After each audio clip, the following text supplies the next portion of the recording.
দাদা, তোমার একটাই উদ্দেশ্য। কি উদ্দেশ্য? যে ওয়েস্ট বেঙ্গল আইটিআই এবং জেক্সপো পলিটেকনিক স্টুডেন্টদের নাম করে ভিডিও বানাও এবং ভিডিও বানিয়ে কাড়ি কাড়ি পয়সা ছাপছো। ভিউজের জন্য তুমি শুধু ভিডিও বানাও, আর ভিডিও বানাবার তোমার কোনো উদ্দেশ্যই নেই। মানুষের কথা তুমি চিন্তাই করো না।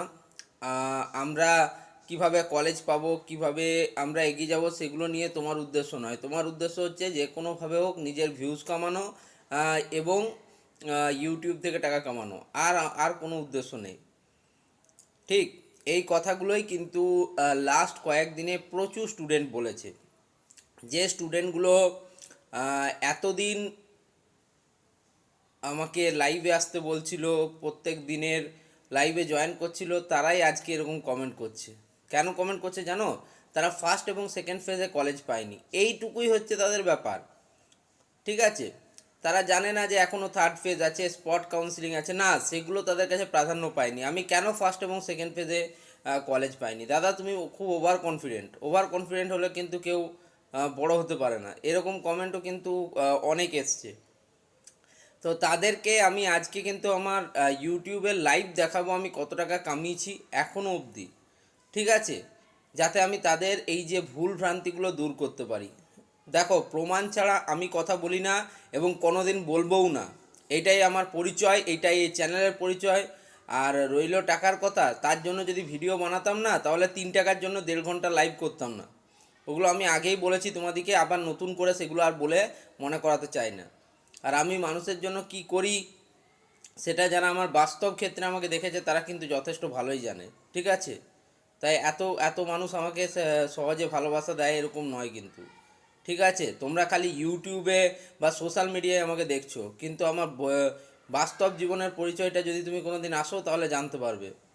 ঠিক আছে, তো সেই জন্যই বলবো, কাউকে কিছু বলার আগে সেটার প্রমাণ নিয়ে তারপরে কথা বলো।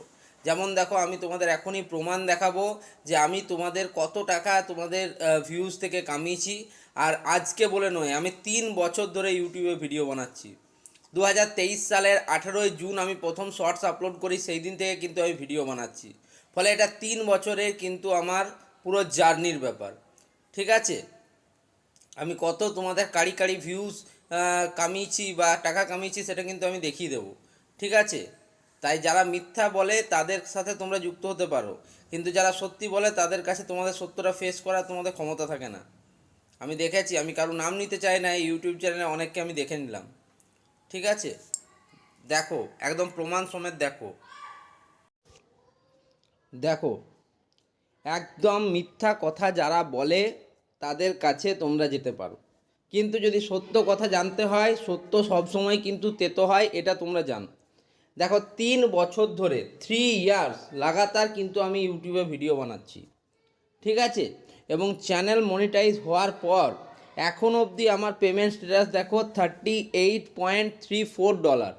ভালো করে দেখো, যদি মিথ্যে বলছি একদম দেখে নাও। অনেকে মিথ্যে বলতে পারে, তোমার $38.34 কিন্তু আমার ইউটিউব যে স্টুডিও আমি সেখান থেকে দেখাচ্ছি। মিথ্যে আমিও বলতে পারতাম, কিন্তু আমি মিথ্যে বলবো না। তোমাদের যদি আমি এতই ভিউজ কামিয়েছি, যদি আইটিআই এবং ডিপ্লোমা স্টুডেন্টদের ভুল বুঝি আমি ভিউজ কামিয়েছি, তো তাহলে তো আমার এখন $200-500 হওয়ার কথা ছিল, তাই না? তোমরা নিজেরা বলো, হওয়ার তো কথা ছিল। কেন $38.34? তাও আবার শুধুমাত্র কি আমি আইটিআই স্টুডেন্টদের জন্যই ভিডিও বানাই? আমি পলিটেকনিক স্টুডেন্টদের জন্য ভিডিও বানিয়েছি, আমি পড়ার ভিডিও বানিয়েছি, যেগুলোতে কিন্তু আমার ভিউজ এসছে এবং যেগুলো থেকে আমার কিন্তু ডলার হয়েছে। তো দেখো, আমি মিথ্যা তো বলতেই পারতাম তোমাদেরকে, মিথ্যা তো বলতেই পারতাম। আমি শর্টসে যে তোমাদের সেদিন যে লাইভটা করেছিলাম 1.5 ঘন্টা, 3 টাকা 23 পয়সা, সেটাও দেখিয়ে দিয়েছিলাম। তো কাউকে কিছু বলার আগে বা কারুর সম্বন্ধে না জেনে কিছু বলো না।